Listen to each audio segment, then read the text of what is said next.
mbokk yi ñu ngi leen di nuyu kenn ku nekk si turam ak santam ñu ngi rafetlu baax seen ànd ak Ferlo FM 94.0 Daara ak 3w.jolofactu.com niñ ko baaxoo mbokk yi di ko ànd ngeen seen mission pencum Jolof di wéy di si dalal ay cadre Jolof tey ñu ngi wéy nit it am ci mbégte bu baax dal ci Omar Ka moom responsable départemental UCS nekk tamit membre bu comité directeur bu parti bu di UCS bi nga xam ne bii Abdoulaye Baldé mooy njiit la waaye moom Omar Ka tamit mooy directeur des études ci institut supérieur d'ingénierie et de formation ñu fas yéene waxtaan moom lépp loo xam ne jëm na ci taxawaayam waaye na ci tolluwaayu Jolof ak actualité nationale bi nga xam ne bi Abdoulaye Baldé mi njiitam fës na ne day samp ndandam ci présidentielle yu 2019 Omar Ka ñu ngi lay nuyu am mbégte baax dalal seen émission pencum Jolof. daam maa ngi lay nuyu di la sant di la gërëm ci invitation bi nga ma defal di profiter du nuyu population Jolof bi yëpp di nuyu les militants et sympathisants de l'Union centriste du Sénégal ñi nga xam si ñoom ñoo ànd ak le président Abdoulaye Baldé maa ngi nuyu tamit sunu président Abdoulaye Baldé di ko sant di ko gërëm ci candidature am bi mu samp pour laaj réew mi en 2019 di profiter tamit di nuyu sunu responsable yi nga xam si ñoom ñoo fa nekk guddeeg bëccëg di daw di taxawal foofu UCS muy guddi muy bëccëg di profiter di nuyu également monsieur Ba Senghor mi nga xam si moom mooy suñu conseil spécial au niveau du département de Linguère en matière politique. alors Omar Ka mais ñi ñuy déglu quand même xëy na da nga am loo leen ci dollil Omar Ka bi ñu dalal seen émission pencum Jolof.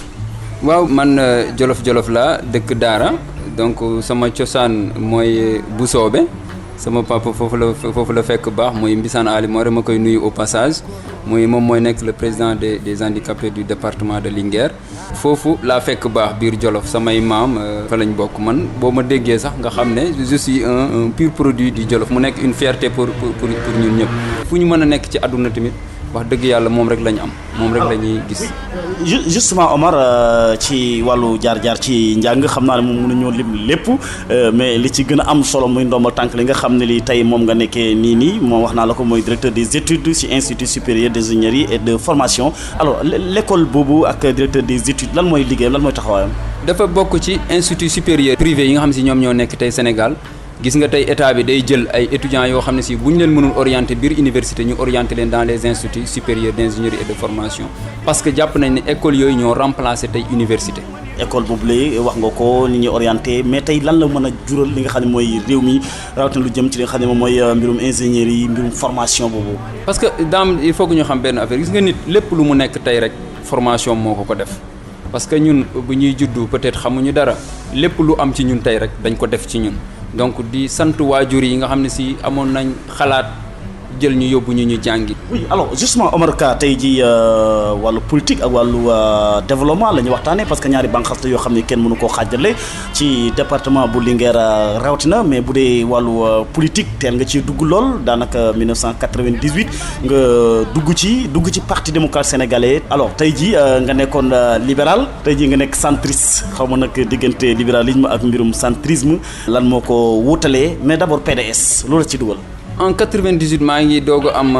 entrée en sixième ñu nekkoon à Louga nekkoon fa ak des libéraux ñu ci mel ne ñoom Amadou Gallo Ndiaye et tout ça ñu nekkoon doon travailler ak ñoom ñoo ñu dugal ci politique. ñu nekkoon ci opposition boobu c'était pas évident opposition ñëpp xam nañ ne neexul ñun ñi di wax ak yow instant bi xam nañ ne opposition neexul mais question de ngëm-ngëm la le maître Abdoulaye Wade nekkoon koo xam ne si wax dëgg yàlla ñun dañu mësoon a gëm ne vision bi mu am pour développer Sénégal. moom bu ñu ko tegee ci bopp réew mi incha allah li ñu bëgg ci Sénégal dinañ ko am te wax dëgg yàlla def na ko bi mu fi nekkee def na ko wane na ko Sénégal tey nit ñemewu fi tey toog benn mandat nga ñàkk liggéey parce que boo liggéeyut population yi ñoom ñoo la fay jëlee ba tax na moom bi mu ñëwee dafa teg lépp ci raay yi wan ne réew liggéey moo ko yor ñun dañu mësoon a gëm loolu bu ñu nekkee xale ñu ànd ak moom conviction boobu lañ àndee ak moom mu ñu nekk ak moom ba ni mu fi jógee ñu xam ne kat paa bi xar kanamu Sénégal soppi na ko en 98 bi ma adhéré maa ngi woon au niveau du MEL de Louga ma jóge fa parce que maa ngi doon jàng foofu bi après ma delluwaat Daara fa laa defee sama première ak sama terminale yëpp nga ñëw foofu commencé fa le MEL indi fa le MEL moment bi ma fay dugal MEL sax peut-être y a beaucoup de jeunes qui ne savaient mënuñu woon sax comprendre lan mooy mouvement des élèves étudiants libéraux maa fa doon nekk di obligé di expliquer naan mooy élèves yi nga xam si ñoo ànd ak Abdoulaye Wade donc ñu nekk loolu di ko fa développer di dawal politique boobu ci côté ndaw yi ba ci ñu bëri comprendre lan mooy politique di commencer di ànd ak ñun ci mouvement yooyu ñu dem fu nekk Saint-Louis Ziguinchor fu ne ñu dem fa di représenter Daara donc ba nit ñi ñëwee université ñu continuer xeex boobu noonu man bi ma ñëwee ma continuer xeex bi gëm le président Abdoulaye avec ses idées ba ñuy ñëw ma intégré le MEL national ma nekk fa chargé des relations extérieures du MEL national am fa taxawaay tamit taxawuma fa woon moment boobu noonu comme quelqu'un par exemple nekk fa rek daan ne man PDS moo ma ñor mais dama fa taxawoon en tant que doomu Jolof-Jolof parce que bu ma daan jàppale un étudiant venant du Jolof du ma doon xool couleur xooluma étudiant URD xooluma étudiant PS wala loolu man li ma doon xool mooy que ne la couleur du Jolof kii Jolof la dëkk nekk naa ci disposition pour mën ko jàppale parce que jàppoon naa ne tôt ou tard nguur gi dafay jeex donc tant que maa ngi am possibilité pour jàppale un frère une sœur war naa ko mën a jàppale parce que ay yaay ay papa la ñu bàyyi foofu noonu biir Jolof ñu am ci ñoom yaakaar donc ñun ñi nekk fi ay aînés bu ñu amee ay disposition am ay possibilité pour mën leen jàppale gisuma lu tax ñu war a leen mën a bañ a jàppale donc looloo taxoon ñu xar suñu tànk tubay jàppale leen te yàlla tax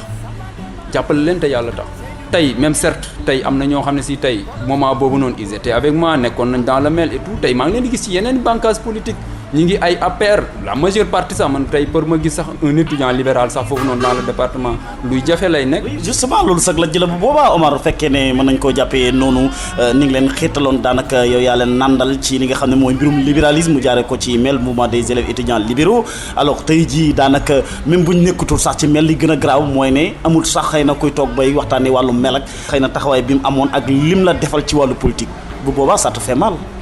non xam nga lu tax daam man ça ne me fait pas mal parce que adduna moo demee noonu gis nga nit defal li la war rek soo defee li la war nga bañ ci xaar ngërëmal nit nga xaar ci ngërëmal yàlla parce que man bi ma koy def li ma la wax ci njëlbeen nee naa la ba ma ko doon def xooluma ne kii nii suba war na ma mën a remercier wala mu def quoi que ce soit ci man dama jàpp ne loolu yàlla moo ma ko cëralaloon ma nekkoon dans des dispositions man ko def dama koy def tant que maa ngi nekk dans les dispositions pour mën a def jàppale doomu Jolof mu génn ci benn situation dama koy def tant que maa ngi nekk ci disposition yooyu tey jii. mais gën leen a yee également yeewoon ndaw ñi jamono joojale xëy na bu ñu yeewu woon ci li nga leen doon xiirtal tey jii ba tey dinañ ko desee. non man li ma gëm rek mooy nit ki da ngay am conviction da ngay am ngëm-ngëm ñoom peut-être tey la ñu nekk ngëm-ngëm lañ ci am ñu nekk ci loolu man mii la ma nekkoon ba léegi tey gis nga après ànd naag le président Abdoulaye Wade. ba yàlla def mu jóge fi ñu ànd ci ànd yu rafet ñu jàppale ko ba 2012 yàlla def ni muy def mu dem yoonam bi mu demee mu bàyyi le parti moment boobu noonu affaire yi commencé sooxe et tout ça le frère Abdoulaye Baldé que je salue au passage gis ñu waxtaan ak ñun ak sama frère le frère Thierno Abdoulaye Ba pour ñu jàppale ko au niveau du département de Linguère mu nekk nit koo xam si tamit nit ku ma naw de par son parcours politique mais également de par son cursus académique. alors mais avant Abdoulaye Baldé boo jógee ci mbirum libéralisme bu fekkee mën naa kaa waxee noonu léegi nekk ci mbirum centrisme bu Abdoulaye Baldé diggante bi lan nga ko mën a jàngatee ci mbirum libéralisme digg jëm mbirum centrisme. xam nga libéralisme ak centrisme sorantewut te ñun li ñuy wax centrisme am na ñoo xam ne libéralisme ci côté gauche bi lañ nekk donc ñun les centristes sorewuñ ak libéraux yi. donc ba tey boo xoolee nous sommes tout à fait à l'aise nous sommes tout à fait à l'aise dañuy discuter dañuy mën a waxtaan ak n'importe qui libéraux ñi nekk à gauche bu ñu ci fële ñi nekk à droite nekk fële ñun ñu nekk au centre problème bu ci mën a am rek centre bi lay ñëwaat pour ñu jëm ko rek benn jour dama doon na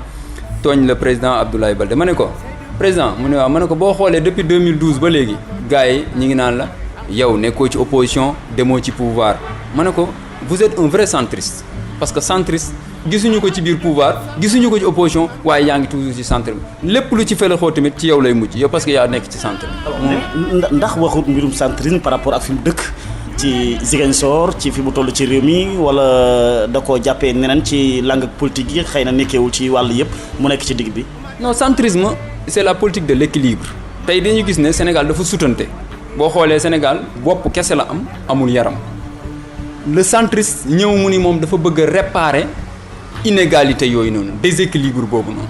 kenn ku ci ne gox bu gën a sori ci biir Sénégal ñu joxaat ko sansam jox ko gëddaam ba nga xam ne si ña fa nekk ña fa yeewoo population ya fa nekk mën a gis seen bopp ci politique de la nation ñun loolu mooy sunu politique mooy sunu vision. oui justement wax nga li nga xam ne lii moom mooy Abdoulaye Baldé sa leader comme ni ko Ousmane Fall laajee moom itam bokk suñu internautes yi ne ndax amagul solo dëgg-dëgg xëy na nga ñëw ci dëgg-dëgg lan moo war a tànneef gi ni leader ki nga xam ne kii mooy Abdoulaye Baldé mais sur le plan politique tamit lan moo nekk jaar-jaaram xëy na dana gudd lool pour ñu wax ci mais ambition wax na ko mais ambition leer na ko ni ki alxames bi ñu génn candidat la présidentielle 2019. Abdoulaye Baldé le président Abdoulaye Baldé dootul koo xam ne si sax dañ koy présenter Sénégalais yi peut-être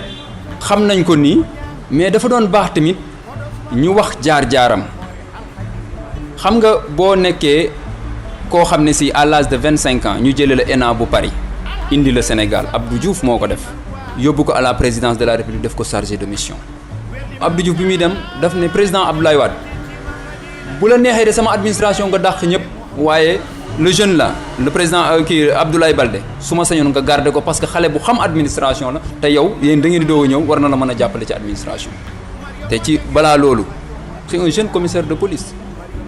nga jógee foofu nga ñëw nekk secrétaire général de la présidence de la République ba nga xam ne foofu lépp luy état secrétariat général boo ko nekkee lépp luy état rek xam nga ko renseignements généraux yi état bi réew mi lépp lu fi yeewu suba ba ngoon jot sa loxo lay jaar ba tax na bi mu fa nekkee mu def ko 8 ans et demi mu jógee foofu ñu def ko ministre des forces armées bi mu jógee ministre des forces armées mu dem ministère de l'industrie et des mines de l'agroalimentaire kooku presque yor na réew loolu mooy réew. alors ci parcours boobu nga préféré tànn ngir ànd ak moom wala leneen ci ay ngëm-ngëm ci wàllu politique wala ci bi nga nekkee ci PDS ngeen am yenn relation yi.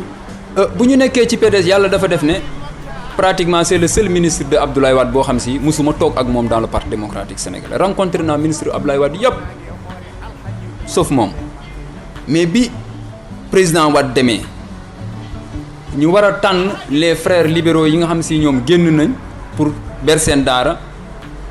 pour laaj réew mi ma gis valeur yi muy incarné ma gis cursusam fu mu ay jaar-jaaram ak ci xam-xamam ak ci xarañteem parce que nee nañ nit tamit buñ ne baax na fekk mbokk yaa ko wax Casamance yëpp seede ne ñun ñi kat jooyoon nañ à l'époque njiit waaye bi suñu doom ñëwee mën jàppale na Casamance muy loo xam si ay résultats yu mu def ay réalisations yu mag yu mu def biir région de Ziguinchor wax dëgg yàlla ma nekk biir université nekk fa ak samay frères et sœurs yoo xam si ils sont de la Casamance ñu ci amul sens cartouché à l'université muy jël leen yóbbu leen dans les instituts privés di leen fayal foofu ay formation nit ku am souci boobu noonu di soucier wu ci ay mbokkam di soucier wu ci ay frères am ak i sœurs am ci seen situation tout récemment sax am na benn immeuble bu mu octroyé waa Ziguinchor jox leen ko te pourtant il est dans l'opposition mais daf ko def en tant que maire de Ziguinchor. alors mais tey jii bu fekkee ne dem nañ ba jàpp ne xëy na bu fekkee rek jàppale Abdoulaye Baldé la ki nga xam ne kii xëy na am ngeen fu ngeen jaar ci PDS donte ne mosu leen a daje ak waxtaan mais pourquoi pas nga mën a choisir sa frère Habib Sy moom itam comme yaa ngi ci département bu Linguère moom itam xëy na am na fu ngeen jaar ci parti démocratique sénégalais lu tax. le ministre d'État Habib Sy ma koy nuyu au passage moom tamit di ko ma noow. wax dëgg yàlla samay début dans la PDS bokk na ci ñu nga xam si teete nañ ma conseillé nañ ma orienté nañ ma ko ciy gërëm di ko sant ba ilaa yow mi diine tamit waaw parce que nit ku baax la di la wax ne adduna moo di noonu parce que nekk noonu nañ dans le parti démocratique sénégalais moi je sais que amoon na ay possibilités yu bari pour jàppale ñu la mu mënoon def na ko fa yéeneem toll woon def na ko ah ñun tamit dem nañ ba benn moment nit nag da ngay toll foo xam ne si tamit il faut oser mënuñu rek toll foo xam ne si da ngay dem rek nga ne man naa bootu dëgg la waaye nag ñu doon jàppale gisoo si woon sa bopp yow. man xaaruma ci woon moom dara parce que man daam li ma lay wax nee naa la nit xaaruma ci moom dara man dama gëm ne lépp lu war a am ci man rek borom bi subhanahu wa taala dogal na ko balaa lu jiitu man sama dund sama judd ba tax na man xaaruma ci woon moom dara parce que déjà bi ma lay wax ne la bi may dugg biir parti démocratique sénégalais man xaw ma sax Habib Sy man Abdoulaye Wade laa mës a gëm ma nekk dans le parti démocratique sénégalais def fa la ma fa war a def ña ma doon jàppale tamit dama doon wax ne bu ma leen jàppale peut-être ñoom dinañ gis ci seen bopp politique bi Abdoulaye Wade doon doxal. mais li nga doon def lépp Omar feeñu département bu Linguère bu feeñee tamit xëy na Habib Sy lañ gisoon ak ñeneen ak ñeneen ñoom Pape Sarr et cetera. waaw mais parce que c'est normal parce que ñoom ñoo fa amoon ay ndomba tànk. et pourquoi pas nga mënoon a nekk seen gannaaw jamono joojule xëy na seen collaboration gën a mën a am lu mu jural parti démocratique sénégalais wala ndaw ñi nga xam ne ña nga fa tey jii ñu am lu ñu mën a jàpp ci Omar Ka. non mais loolu lu amoon la parce que man ñoom bi ñu nekkee ñoom niveau bi ñu tolloon nekkoon ay ministres ay directeurs généraux man étudiant laa woon nekk seen ginnaaw tamit parce que bul fàtte ne man maa nekkoon le secrétaire général du MEL départemental c'est moi qui dirigeais le MEL départemental xam nga mais politique dafay am ay gàllankoor ay fakastal et tout ça mais malgré loolu lépp li ma doon jéem yëpp maa ngi ko doon jéem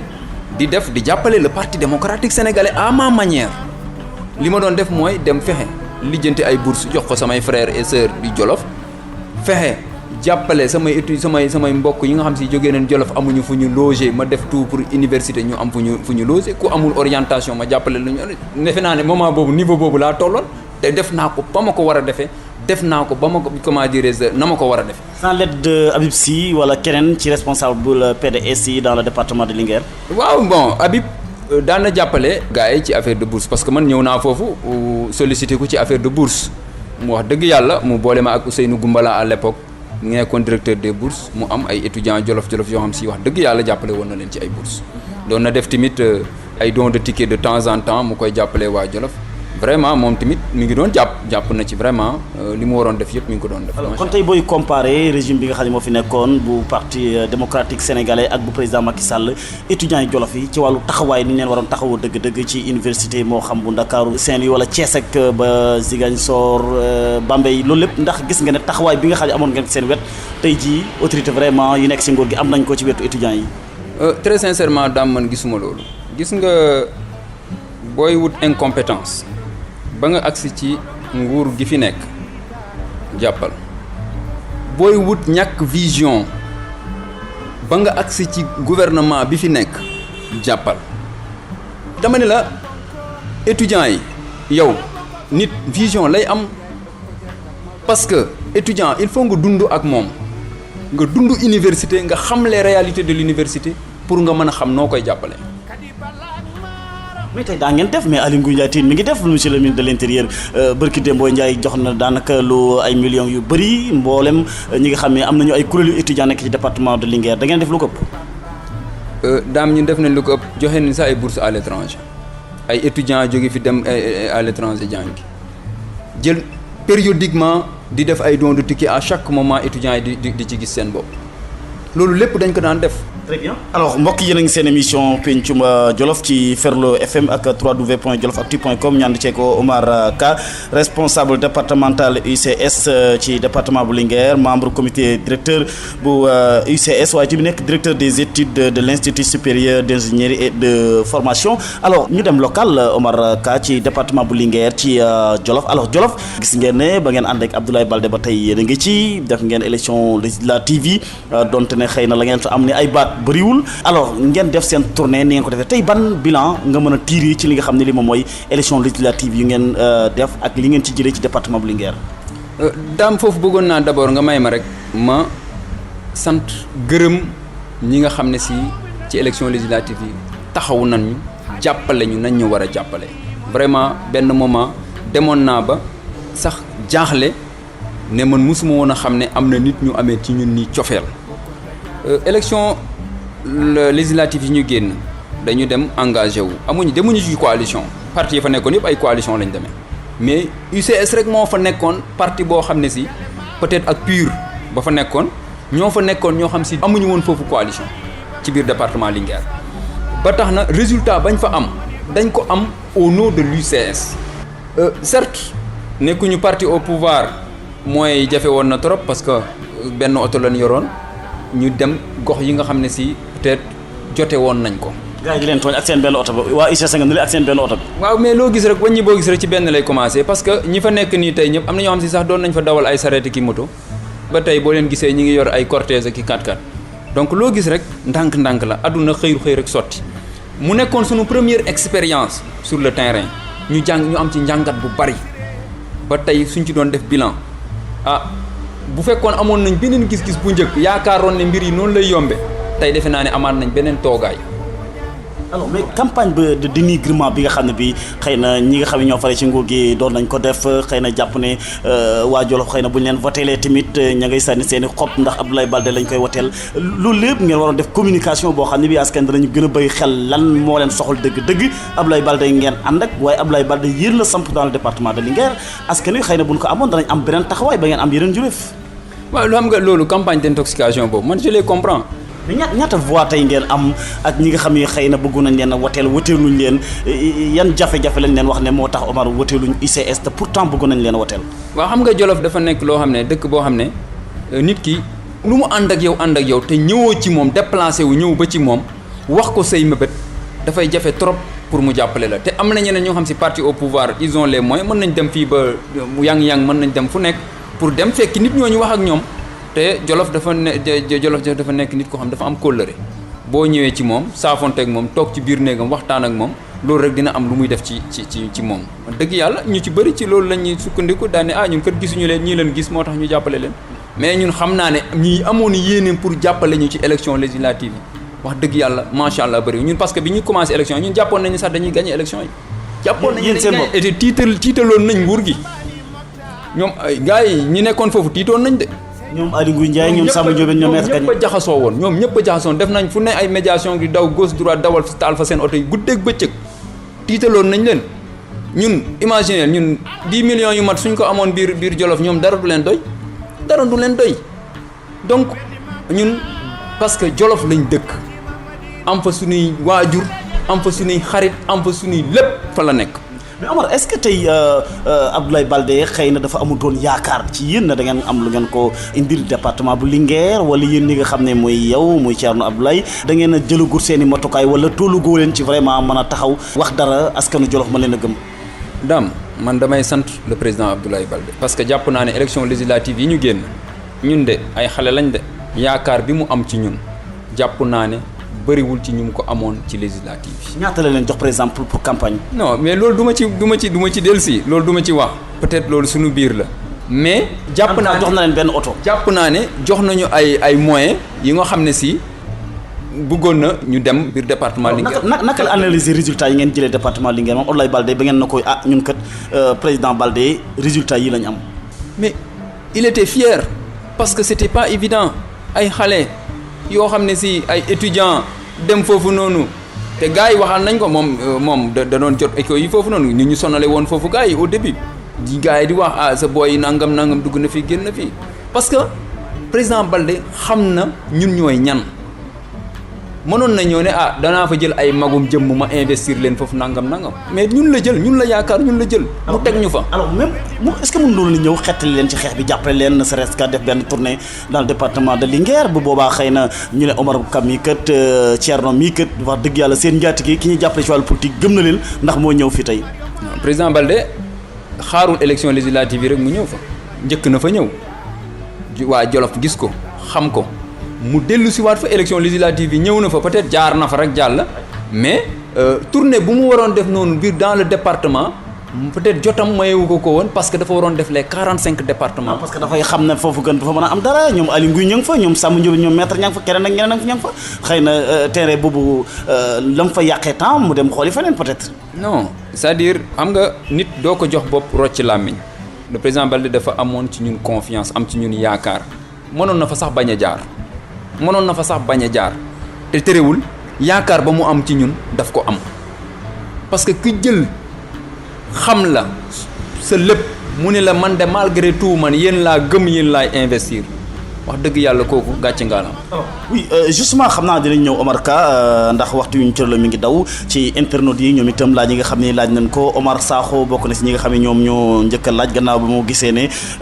xamante ngeen depuis 2009 université Cheikh Anta Diop bu Ndakaaru ak fi ngeen jaar fépp ci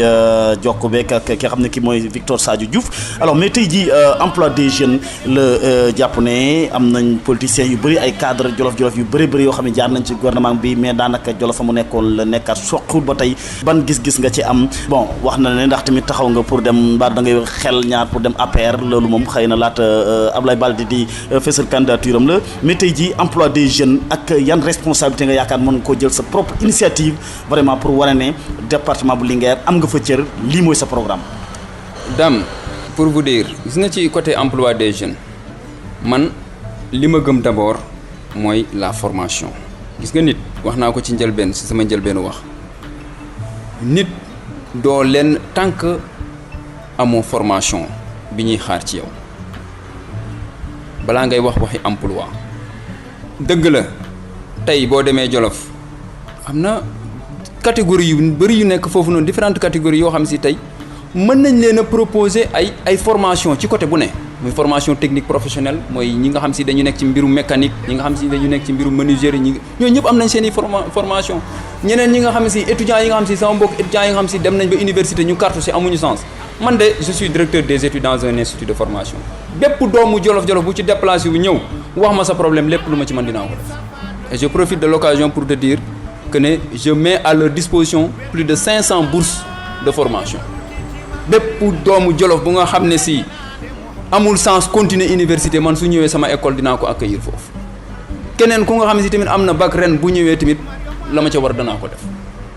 bu ñu paree 500000 nga wax wala 500. 500 bourses à leur disposition juróomi téeméeri bourse bu loolu jàllee. sans distinction ak fu mu mënti bokk fu ne. loolu intéressé wu ma man xam nga lu ma man benn couleur laa am mooy Jolof man looloo ma intéressé bu loolu jàllee mooy que ne gis nga daam sunu autorités yi. dañu nekk dans des dispositions ñu ci bëri am nañ possibilité pour jàppale la jeunesse de Daara wala la jeunesse du département de Linguère mais dafa am benn complexe bu am suñu diggante ak ñoom mooy j'ai comme l'impression ñoom bëgguñu jàppale les jeunes cadres pour ñu émerger c'est un problème qui date de très longtemps man loolu dama ko jàppee complexe parce que man jàpp naa ne man Oumar Ka tey ma nekk un ministre de la République ma jàppale sama génération bi nga xam si ñoom laa defandool université ba kenn ku ci ne ka nekk Carñi ka nekk Mbëlëxe ka nekk Waraxoox ba Linguère samay am naa fa ay promotionnaire foofu yëpp kenn ku ci ne ma jàppale la ba nga gis sa bopp defe naa ne kenn ku ne da nga taxawaay bala war ci sa biir commune ba ëllëg ak si biir da nga mën a da nga ne kat au moins di nga am reconnaissance ci Oumar Ka man loolu moom moo ma intéressé mais pas avec de com parce que nit ki il faut nga gëm yàlla jàpp ne li nga yor yàlla moo la ko cërale te nit ki la nga yor ci nga mën a dimbalee nit ñi. alors Daouda Ka ni mu ko waxee absence de vision bi nga xam ne bi xëy na yenn ci kilifa yi am nañ ko alors Gorgui Ka moom itam rafetlu sa taxawaay Mor Mbaba Ndaw moom itam ne yàgg ngeen lool ci li nga xam ne moom mooy ay jaar-jaar alors internautes yi ci li nga xam ne lii moom mooy tey législative yi daanaka ba mu weesoo ba tey dafa gis ne say tànk dafa néew lool ci département bu Linguère lan moo ko waral. parce que daam xam nga rek gis nga politique man dama jàpp ne du métier dafa am temps politique. am temps wu liggéey am temps wu njàng boo xoolee maa ngi ci sama liggéey waaye togguma Sénégal maa ngi doon dem di defi ay formation ci yeneen réew yi di dem di sàkku jiwaat xam-xam parce que man jàpp naa ne samay mëbët pour le Sénégal sama mëbët pour le Jolof en particulier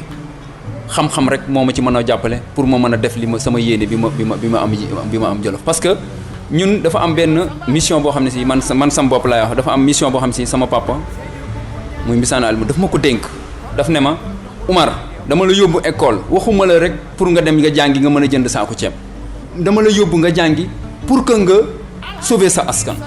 dama la yóbbu pour nga liggéey ngir Jolof ba man ëllëg ak si biir yàlla rek moo xam même su ma ko fekkewul lépp loo def biir Jolof sama xol sedd. alors oui justement Lamine Seck moom itam xëy na mi ngi lay sax kobas ne ndax mënoo dem ca APR alors El Dioum moom itam jaar-jaar yu bëri alors bëgg bi nga xam ne bëggoon nga ko mbirum géopolitique ci au niveau national rawatina au niveau du Jolof alors Mabour Ba moom itam gis ne am nga taxawaay bu mucc ay rawatina ci Melek taxawaay bi nga xam ne bii daal nga ci amoon Ndeye Sylla sa professeur la woon alors fi ngeen jaar fépp moom itam ak ni mu jàppee ne am nga taxawaay boobu la sa professeur espagnol la woon Señora Tall alors Baleka moom itam gis ne am nga taxawaay bu am solo ñoom itam ci wetu waa MEF di mouvement des élèves étudiants Fulbe boobu tamit taxawaay boobu ci MEF. waaw parce que lu may wax rek ne MEF c'est le mouvement des élèves étudiants Fulbe man ma nekk pël déjà rek war naa mën a am taxawaay foofu war na ci parce que ci laa bokk donc lépp lu ma fa def rek dama ko war a def mooy li ma wax ci njëlbeen man lu ma bokk rek du ma xaar nit di ma woo pour ma ñëw def ci sama taxawaay lépp lu ma ci man dama ca war a def taxawaay ba ma ca war a def ma taxaw ko ci. alors mais justement organiser nañ fi am marche pour ñaawlu li nga xam ne moo xew Mali ñenn ci xëy na ci ay pël yoo xam ne ñu ngi leen di fàtte foo xam ne fii tëguñ ko fenn mais gisuñu la fa en tout cas. waaw parce que peut-être marche boobu bu ñu koy organiser nekkuma fi woon loolu moo ko waraloon mais man lépp lu nga xam ne si c'est de l'injustice lépp loo xam ne si dafay indi instabilité ci réew man je suis contre parce que di réew pour mu développer dafa laaj stabilité dafa laaj dal donc dafay baax lépp lu ñuy nekk rek ñu ànd ak dal pour que développement mën a judd foofu. oui justement par rapport ak internautes yi timide Françoise Ndiaye Moussa Ka Gàccul Ka ñoom ñëpp sa taxawaay la ñu gis alors Modou Ndiaye Ba moom itam xam naa ne yéen bokk génération ci Mel Daara depuis 2005 ngeen def ko alors Boucar Ka moom itam dëkk Roto moom itam xam na la ci pavillon bi nga xam ne bi daanaka sori wu leen woon chambre ci pavillon A moom itam gis na li nga xam ne mooy taxawaay bi nga xam ne bi am nga ko mu ne nekk nga libéral bu mag alors Aïssatou Sarr Kandé moom itam di la ñaanal Arouna Adama Ba moom itam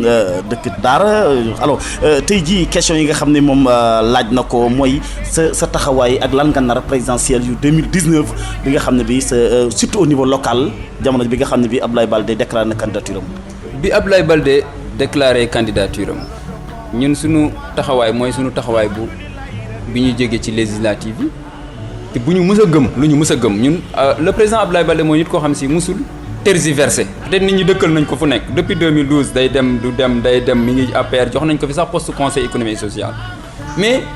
il a été toujours constant dans sa démarche. d'ailleurs moo boo gisee sax Arouna Adama loolu la wax ne ndax fi mu toll nii bu ngeen demoon ci APR xëy na du ab xaraw. non APR lu ñu fay dem parti boo xam si tas na ba pare.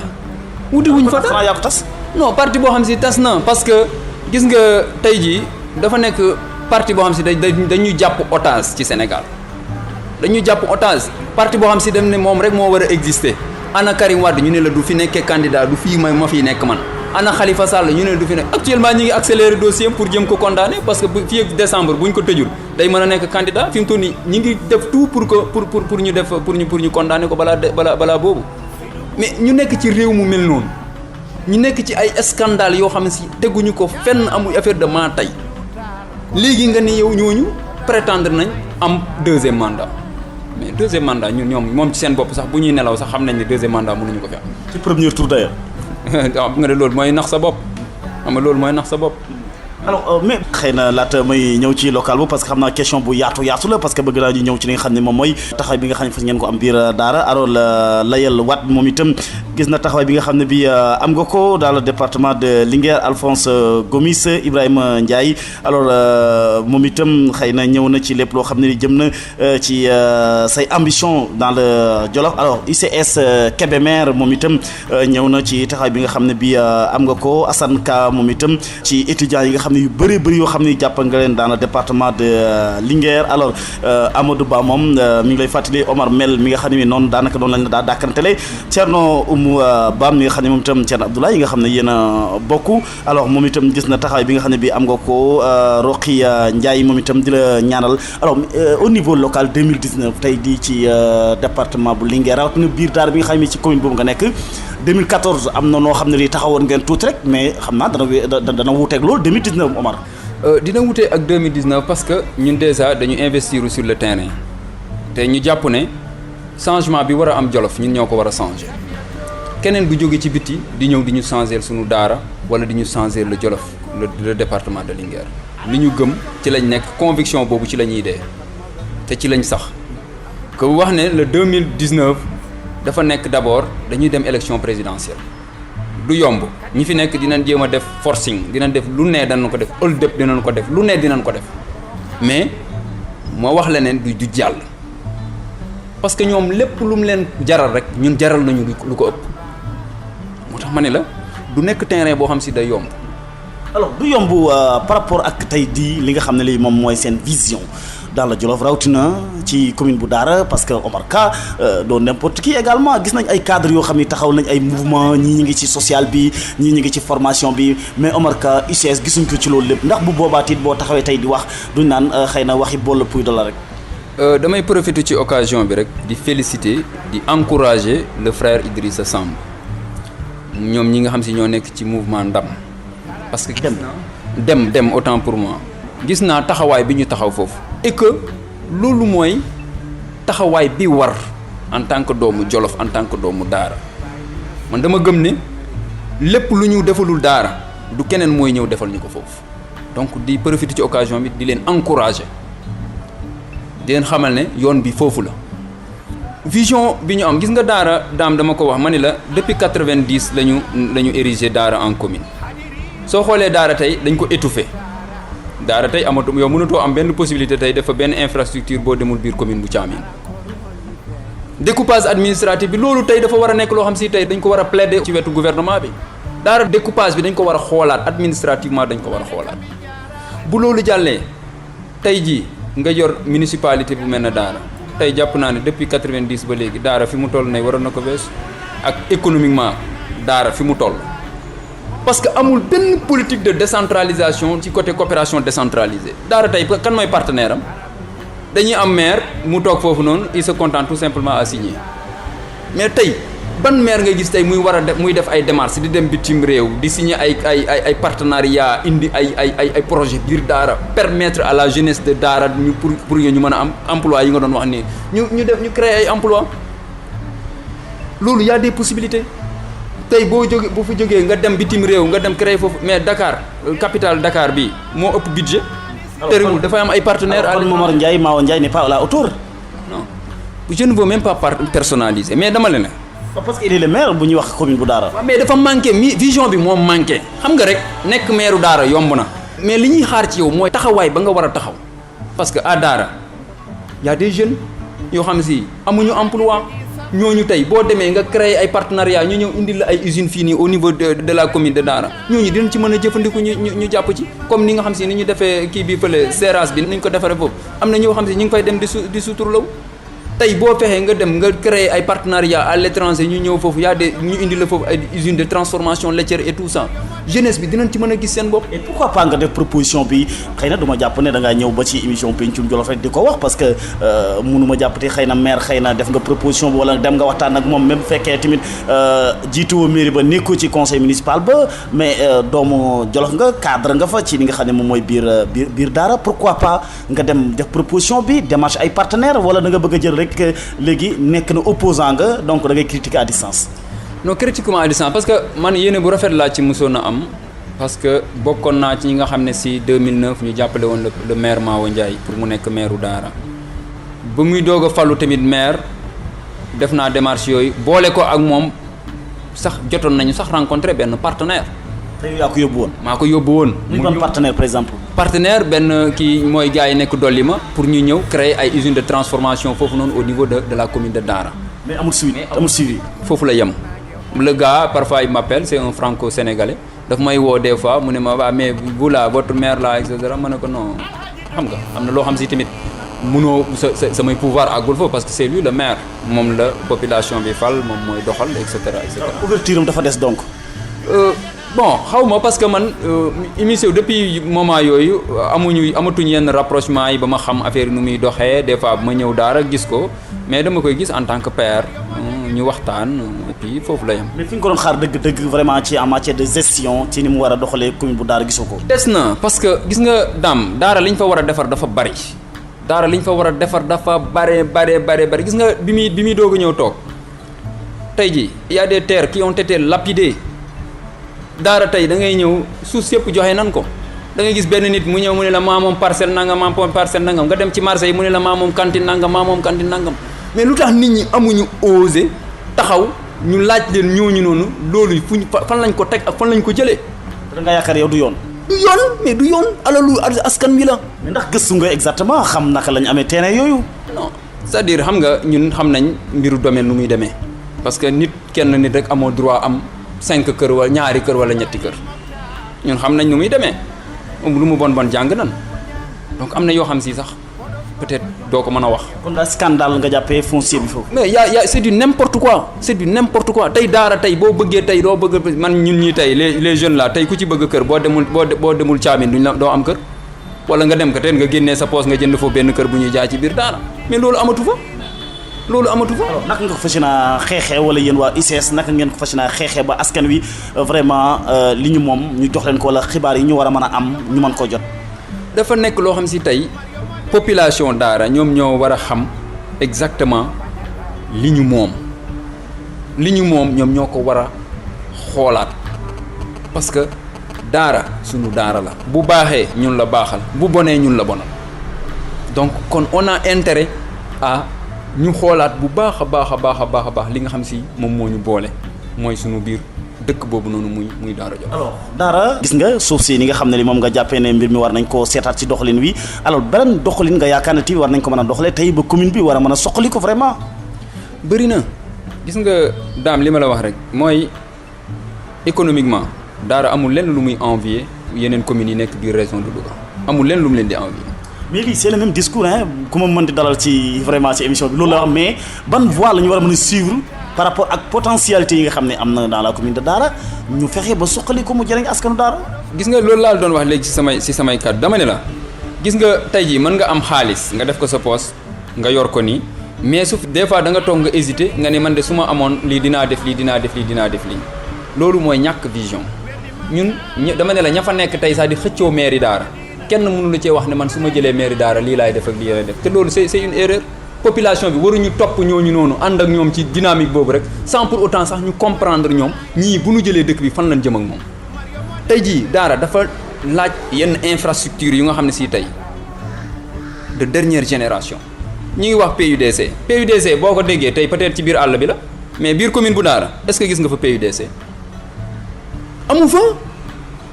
tey président de la république li muy wax noonu PSE 2035 mais Daara ba 2035 président de la république prévoiru fa dara buñ ko modifié wul ba bi fi may wax ak yow nii prévoiruñ fa dara ba 2035 léegi ñun doomi Jolof dañuy toog di yàccaaral noonu. alors Jolof ndax mën na nekk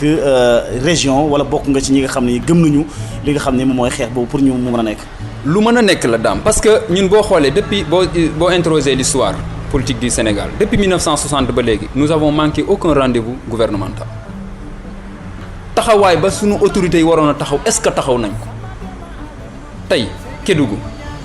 Sédhiou amuñu leen lu ñu ëppale pourquoi pas mënuñu nekk région war na mën a nekk région et que Daara mu jóge ci commune bi mu nekk nii rek ñu koy noot mu nekk département lu war a mën a nekk la. lu war a mën a nekk la Daara dañ koy noot ñan ñoo koy noot. non politiquement parlant dañ koy noot. parce que gis nañ fii ñoo xam ne si ñun des fois sax ñun Daara amuñu benn cadre dañuy imposer maire et que ku la abal bët fu ko neex ngay xoolee da ngay wax ak sax nit mu ne la xaaral ba ministre jaar fi ma régler problème nangam. même jusqu'à l'actuel maire nii Mawa Ndiaye. mais c'est la même chose c'est la même routine moom loolu moo fa nekk ñu wax ko mu neex mu naqare ñu loolu moom moo fa nekk. tant que loolu mi ngi foofu noonu Daara du am li mu bëgg dañuy sonn te tey mën naa la wax ne daam. amul lenn lu ñuy envier yeneen communes yi nekk biir département bu Linguère amut. alors cadre yu fu tey jii ay bu dee jàng la ëpp gënuñu ñu jàng peut-être dañu ëpp sens nekk tey wala ñu mag ñu loolu la mais amuñu lenn lu ñu ëppale donc lépp lu ñu war a mën taxawaay bu ñu war a mën a taxaw war nañ ko mën a taxaw foofu noonu war nañ ko mën a xeexal commune bi. alors justement tey seen candidat Abdoulaye Baldé samp na ndëndëm présidentielle 2019 ndax mën nañoo xaar Omar Ka nekk moom itam candidat local 2019 au niveau de Daara. loolu bés bu ñu ci tollee man instant bi li ma gën a ñor instant bi mooy la candidature de Abdoulaye Baldé en 2019 xeex boobu laa nar a dem xeex ko jàppale ko te gëm naa ne lu war a mën a nekk la te ko Abdoulaye Baldé ni mu ko gisee avec son CV avec son cursus sans formation ak yéene bi mu am pour le Sénégal jàpp naa ne c'est le meilleur profil pour que mën a jëlee Sénégal ci guute gi mu nekk man loolu lu ma gëm la. après nag 2019 nag lépp lu ci am nag lépp dañ koy waxtaanee rek parce que dama nekk ak samay nawle yoo xam si dans le département ñuy sonn di daw ci parti bi lépp lu ñuy décider rek on est très démocratique lu ñuy décider rek ñu décider ndoo ko. alors justement ba buñ ne Omar Ka xëy na le ministre Aly Ngouille Ndiaye ministre de l'intérieur recevoir na ko Samba Ndiobène Ka directeur général de la SAED recevoir na ko xam naa ak ñeneen xëy na ñoo xam ne yëguma ko ndax bu boobaa duñ ne audience yi Omar Ka dafa wane ne dafa gëmul li nga xam ne sax moom la nekk jiite gi nga xam ne jiital nañ ko ICS pourquoi pas mënut a taxaw fippu wane ne ñoom donte ne ñi ngi ci nguur gi waaye moom itam un jour mën a dem ci nguur gi. daam pour rek rectifier un tout petit peu mooy que ne man Samba Ndiobène laa mës a toogal à l'époque mooy bi Ablaye Balde ñëwee foofu daal di dellusiwaat Dakar. Justement pour rectifier kon Aly Ngouille Ndiaye sa naataango Thierno Abdoulaye Ba kon de recevoir mais en tout cas waroon nga teew yow itam ci ndaje bu fekkee ne information yi ma am baax na mais lu tax nangu gi d'ailleurs ci recevoir bi ak ban cadre lañ leen doon recevoir yi. non xam nga ñun d'abord képp ku ñuy woo rek en tant que politique war nañ mën a dem nit Aly Ngouille c'est un ministre de la République. tey jii ku mu ci woo war nga mën a dem déglu ko wax ak moom reste à voir ndax da ngay dem ànd ak moom ci lim lay wax wala nga ñàkk a ànd ak moom mais sunu cër ak sunu yar mayu ñu tey jii kilifa gu toll na moom mu woo ñu bañ ko wuy ci. premièrement deuxièmement mooy moom bi mu ñuy woo man moment boobu nekk ma fi dama dem voyage mu recevoir le frère Thierno Abdoulaye Ba te balaa muy dem tamit woo na ma laaj na ma sama avis mu dem mu seeti ko ma ne ko demal nga toog ak moom bi mu demee tamit il n'a pas tergiversé. mu nekk nit ku am courage joxe position am wax li mu xalaat. alors pour bëggoon leen a xëcc pour ngeen ñëw ci moom. waaw mais c'est tout à fait normal moom ci démarche boobu la war a nekk ci démarche boobu parce que tey ji bu sañoon département Linguère tey du fa am benn opposant comme son président lu mu nekk di def moom peut-être moom jéemu da faagaagalul peut-être ay opposants comme président ni mu koy defee mais tey ci optique boobu la war a nekk bu fexe ba ñëpp doomu Jolof yëpp dajaloo ci ginnaawam loolu lu mën a nekk waaye nag loolu du yomb parce que nit ki man ngeen a nekk mais du ngeen bokk vision man gëmuma seen vision. da ngeen a gëmut moom taxawaay bi nga xam ne am na ko département du Linguère wala taxawaay président Macky Sall ci réew mi. non d'abord parce que Aly Ngouille le ministre Aly Ngouille Ndiaye du moom dafa nekk ak le président Macky Sall ci waawi Macky Sall lay wéy te man gisuma sama bopp ci doxalinu Macky Sall gisuma ko. mais xëy na Jolof ñu ngi ci gis seen bopp. non gisuma ko peut-être buñ koy wax tamit mu nee naa la fii gis ñu ko nee naa la léegi jox naa la benn exemple nee naa la PUDC peut-être buñ koy jël yóbbu nañ ko ci àll bi mais Daara gisu ci boppam. feneen ak feneen gisu ci boppam. mais Jolof du Daara. waaw d'accord nee naa la Jolof xam naa ne du Daara mais dama ne la du gox yi. nombre de forages yi ñu bënn ci dans le département de Linguère. loolu boo bënnee ay forages c'est prévoir ay imaginez bu carburant paane foofu noonu fan lay jox nit ñi di jëlee carburant yow déjà dëkk bi yaa ngi gis amul ndox amul carburant ñaata fan lañ fi toog amuñu carburant loolu bu amee sama mbokki pël yi nekk fële ci biiru ferlo bi wala affaire yooyu ñooñu fan la ñuy doy ba gis carburant bu ñu mën a taxawale seen forage yoo xam si ay carburant ñoo koy dawal yooyu mën na paan côté bu nekk mën na taxaw moment bu nekk technicien bu koy defar moom est-ce que loolu prévoir nañ ko dañuy teg benn affaire rek pour ñax-ñaxal daal di ne waaw léegi lii la et cetera pour un temps bien défini mais nit booy am gis nga dafa am loo xam si dañuy wax un développement durable nit booy teg lu kii da ngay teg loo xam si lii lu mën a yàggal lu mën a dem ci kii la waaye boo nekkee ci réew ngay inaugurer ay arena di inaugurer ay arène nationale réew moo xam si duñu inaugurer université duñu inaugurer hôpital ay arène rek lañu fi ji wax dëgg yàlla fi mu toll nii xamatuñ fuñ jëm discours bi nga xam ne bii le ministre Aly Ngouille Ndiaye tenir na ko sa frère Thierno mais xëy na du le même discours la Samba Ndiobène ka tenir yow itam ba ngeen amee audience. c'est-à-dire moom ñoom ñëpp ci optique boobu lañ nekk ñëw pour ñu ànd ak ñoom politiquement jàppale leen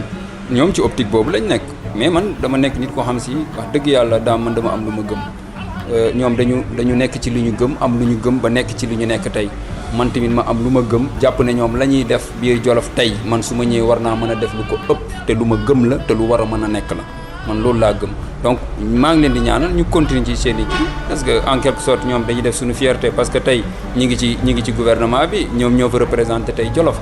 ñun tey ñi ngi ci opposition nous sommes dans notre rôle ñoom ñi ngi seen rôle donc ñi gouverner ñi ngi opposé ñi ngi opposé. alors mais buñ dee ba ne département bu Linguère dana bokk ci département yi nga xam ne yi président Macky Sall bu nelawee na yandoor na xelam dal ndax danañ fa am score bu kowe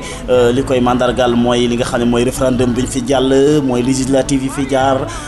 bi ñu dëgmal tamit gis nga ko ndax bu boobaa duñ ne opposition bi moom ay mbiram yàqu na ci département bu Linguère. non département Linguère opposition bi njëkk am foofu sax mooy entre APR opposition ci entre APR parce que yow dama lay waxal benn affaire est-ce que bi APR nekkee département Linguère ba léegi dégg nga ñu ni waa responsable APR yi débauché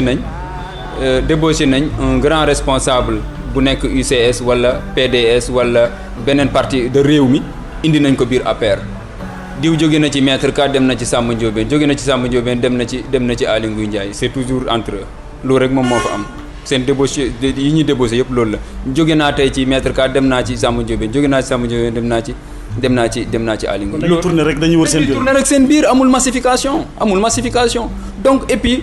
ñu jàpp ne ñu bañ a nax seen bopp. responsable yoo xam ne ñu ngi woon PDS au niveau de Linguère léegi ñëw nañ fekki Aly Ngouille Ndiaye am na ñoo xam ne ñu ngi woon parti réew mi nekk muy xëy na léegi ñëw nañu ci biir APR. c'est des militants du PDS mais pas des responsables du PDS un responsable bi ma fa xam tey Abdou Thiam mi ngi foofu mënoon nañ ko dem jël Habib Sy mi ngi woon foofu mënoon nañ ko dem jël Ali Salah Diop de Rewmi mi ngi foofu mënoon nañ ko dem démarcher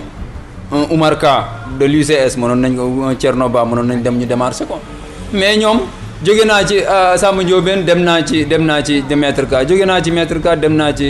Aly Ngouille ça ne sert absolument à rien du tout dañuy nax président de la République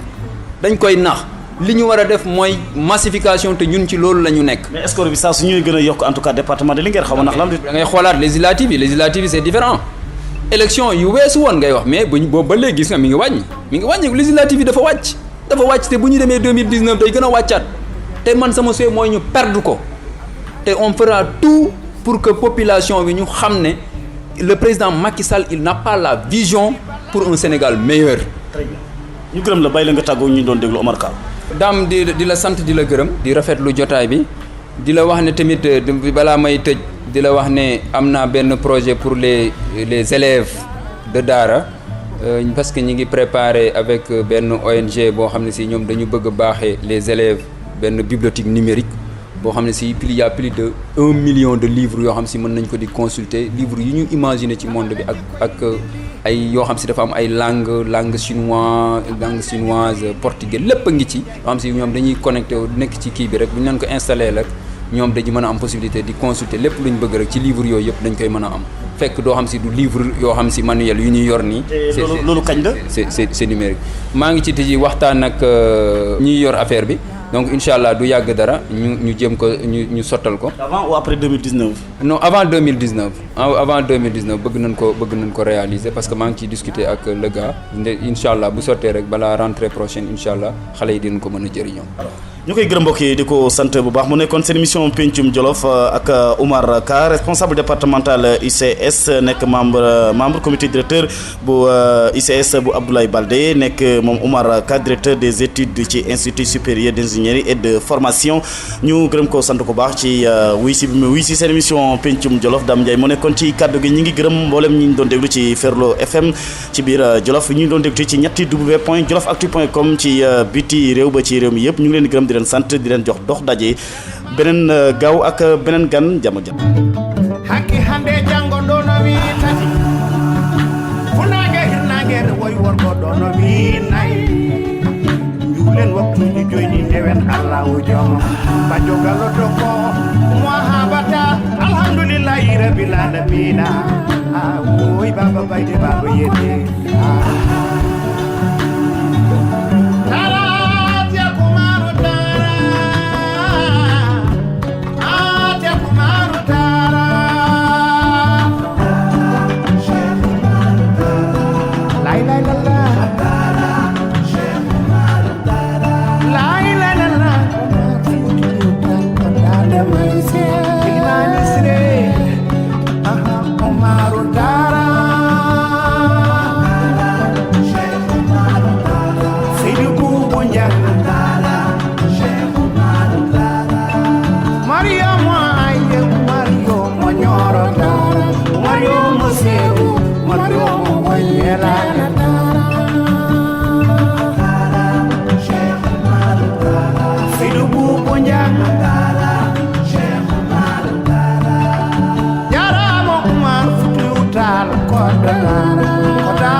Kota